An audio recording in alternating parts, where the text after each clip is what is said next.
Oke, baik. Selamat bergabung Ibu Fitria di ruangan diskusi kita. Bagaimana kabarnya? Alhamdulillah baik, Bu. Dikuatin nanti suaranya ya. Ini Ya, agak pelan. Nggak dikuatin suaranya. Baik, sudah siap Bu Fitria? udah, Bu. Untuk memulai, mari kita membaca basmalah. Bismillahirrahmanirrahim. Baik, kepada Bapak Ibu dosen disilakan. Baik, terima kasih Bu Eva, Bu Erna. Bu Fitria, siap untuk diuji? Siap, Pak. Insya Allah. Nggak usah tegang kali. Suaranya dikuatkan ya. Iya, iya, Pak. Ini kebetulan suaranya agak tenggorokannya sakit. Iya, iya. Sehingga nggak usah tegang kali ujiannya, Bu. Biasa aja ya. Oke, Ya, baik. Coba dulu Ibu praktekkan sedikit ya.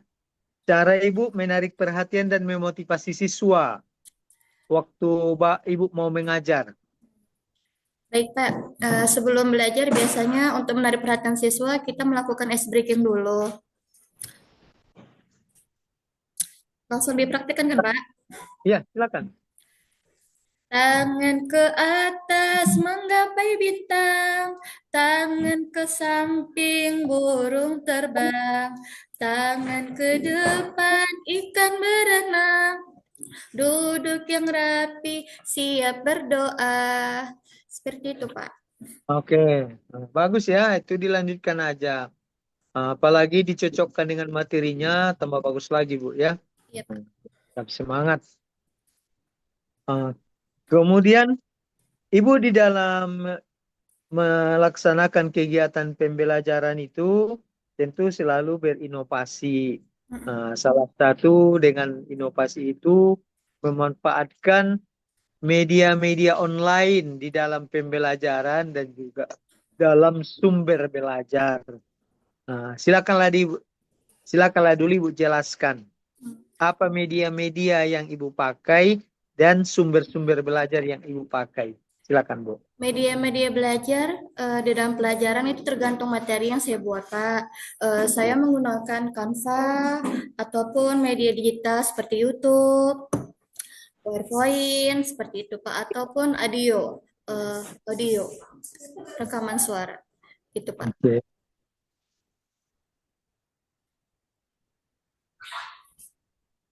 Dalam pembelajaran itu kan Bu ada beberapa gaya belajar anak-anak ya. Coba dulu Ibu jelaskan gaya belajar anak-anak dan bagaimana Ibu eh, menyahuti gaya belajar yang berbeda-beda itu. Silakan. Ya.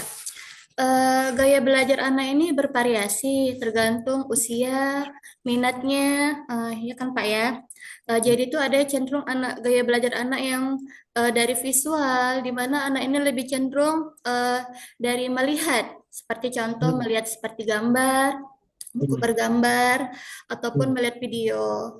Terus yang kedua ada gaya belajar auditori, di mana anak ini lebih cenderung lebih fokus mendengar. Yang ketiga itu gaya belajar kinestetik, di mana anak ini lebih cenderung ikut serta aktif di dalam pembelajaran itu, ikut serta fisiknya gitu, Pak. Hmm. Kalau kinestetik itu apa ya? Dan apa contohnya? Hmm, Gimana Ibu me- menyahuti anak yang gaya belajarnya kinestetik? ah, eh, Kalau gaya belajar anak kinestetik itu, anak itu lebih suka cenderung berperan aktif gitu kan, Pak.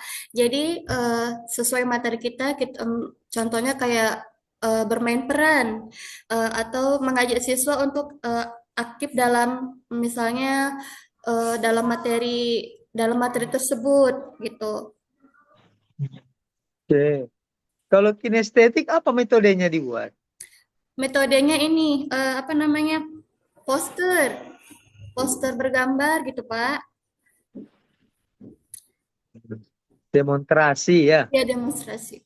Demonstrasi. Medianya poster. Iya, Eh, diskusi. Diskusi. salah. Kalau kinestetik apa rupanya? Anak itu cenderung ikut aktif di situ dalam pembelajaran itu. Anak itu harus ikut di dalam pengalaman belajar itu secara langsung. Oh iya iya. Jadi dia lebih cenderung ikut daripada mendengarkan dan Mm-mm. melihat. Iya. Nah,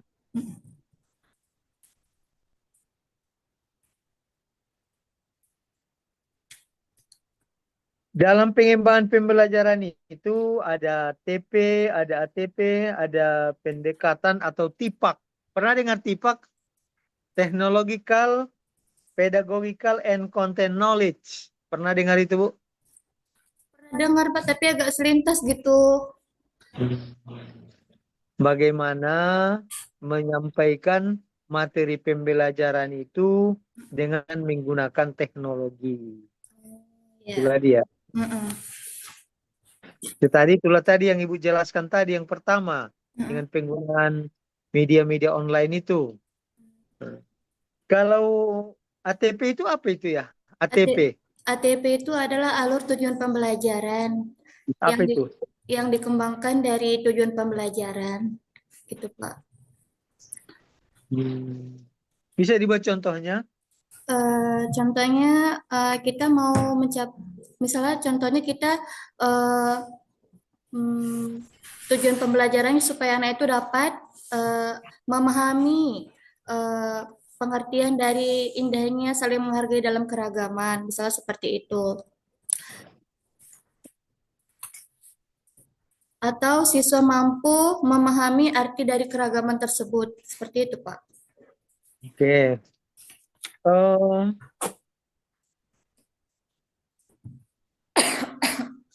PTK tahu, Bu? Ketika penilaian tindak judul PTK gitu ya, Pak. PTK itu apa itu? Singkatan dari apa itu?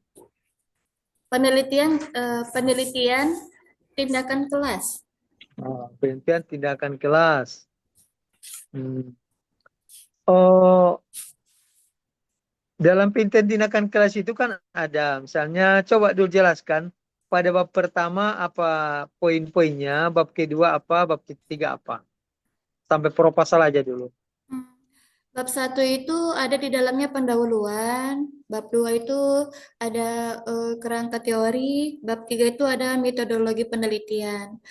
Kalau Oke. nggak salah di bab satu pendahuluan itu ada di dalamnya kayak latar belakang masalah, pembatasan masalah, rumusan masalah, tujuan penelitian, manfaat penelitian, hipotesis tindakan, indikator tindakan, sistematika penulisan. Oke, oke. Coba dulu baca dulu Quran surah Al-Zalzalah ayat 1-2.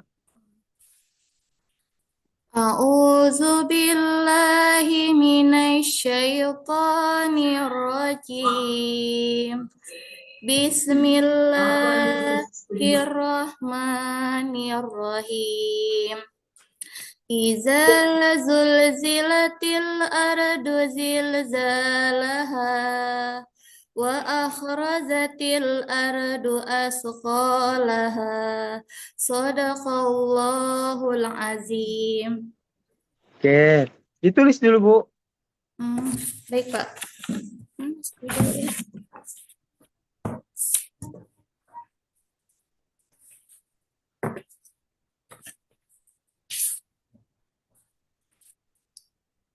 Berapa tadi Pak yang ditulis Pak E? Satu ayat. Ayat pertama saja.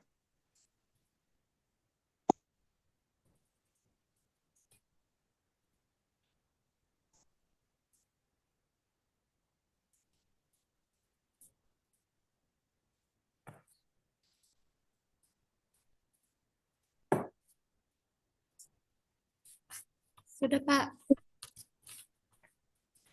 Coba tunjukkan. Dimatikan dulu backgroundnya biar nampak. Ini Pak. Nggak nampak. Blur. Sudah Pak. Udah. Ya. Oke, oke. Nah, tapi cara menulisnya Ah? masih lagi dirapiin ya. Ya, iya Pak. Siap. Ya, biar tambah cantik tulisannya. Oke, Ya sekian, Bu. Pak. Nah, sekian ya untuk Ibu Fitria. Silakan, Bu. Erna dilanjutkan. Baik, terima kasih Pak. Kita lanjutkan ya Bu Fitri. Siap, Bu. Materi Ibu apa? Judul materi saya indahnya saling menghargai dalam keragaman.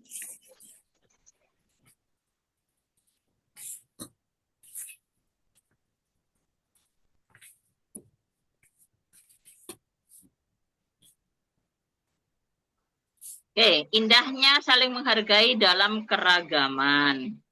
Bagaimana cara Ibu mengintegrasikan kemampuan berpikir kritis di dalam pembelajaran? Cara saya mengintegrasikan supaya anak berpikir kritis yaitu menarik siswa untuk membuat pertanyaan supaya lebih aktif lagi, supaya anak itu bisa memahami atau menganalisis dengan memberikan pertanyaan yang mendalam seperti itu, Bu. Baik, itu kalau berkenaan dengan berpikir kritis. Terus bagaimana cara Ibu mengembangkan kemampuan berpikir tingkat tinggi di dalam proses pembelajaran? Supaya mengembangkan pemikiran tingkat tinggi, melakukan pendekatan kepada siswa dengan pembelajaran materi tersebut, di mana supaya peserta didik itu mampu bagaimana mengevaluasi, memecahkan suatu masalah. Gitu, Bu. Memecahkan suatu masalah. Iya, Bu. Nah, indahnya saling menghargai dalam keberagaman. Ini bagaimana cara penerapannya dalam kehidupan sehari-hari jika dihubungkan dengan nilai-nilai moderasi beragama, Bu? Cara menghubungkannya dalam kehidupan sehari-hari yaitu di mana pentingnya untuk toleransi antar umat beragama, menghargai perbedaan antar sesama dalam tradisi ibadah yang sesama non-Muslim. Udah gitu membangun kerukunan sosial dalam masyarakat. Gitu, Bu. Ya. Ibu dalam mengajar memegang modul ajar? Iya, Bu. Nah, dalam modul ajar itu isinya ada apa saja, Bu? Sebutkan satu saja. Di sana itu ada namanya kayak informasi umum. Nah, oke. Dalam informasi umum, apa saja komponen-komponennya? Komponennya itu ada di dalamnya itu jenis satuan dan jenjang pendidikan, ada fase kelas, mata pelajaran, judul modul ajar, nama sekolah gitu, Bu. Nah, kalau berkenaan dengan LKPD, Ya. apakah dalam modul ajar Ibu juga Ibu cantumkan LKPD?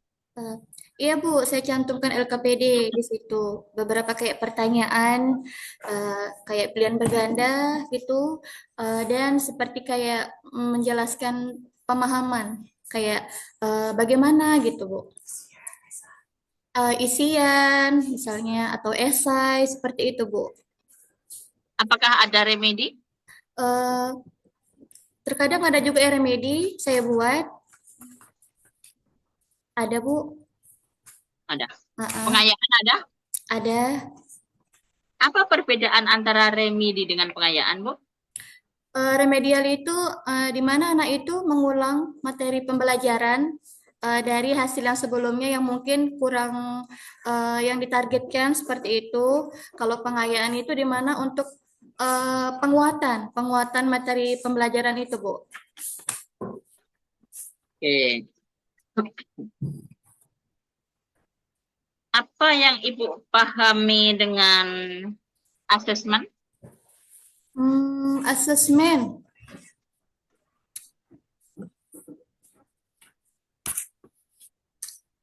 Penilaian, Bu. Ya, silakan dijelaskan. Penilaian ini dibuat di mana setiap pembelajaran siswa kita akan ingin mendapat hasil akhirnya. Bagaimana sejauh mana sih peserta didik ini sudah mencapai target yang dalam tujuan pembelajaran kita, gitu, Bu. Oke. Nah, instrumen asesmen yang berorientasi pada HOT itu contohnya seperti apa, Bu? Contohnya misalnya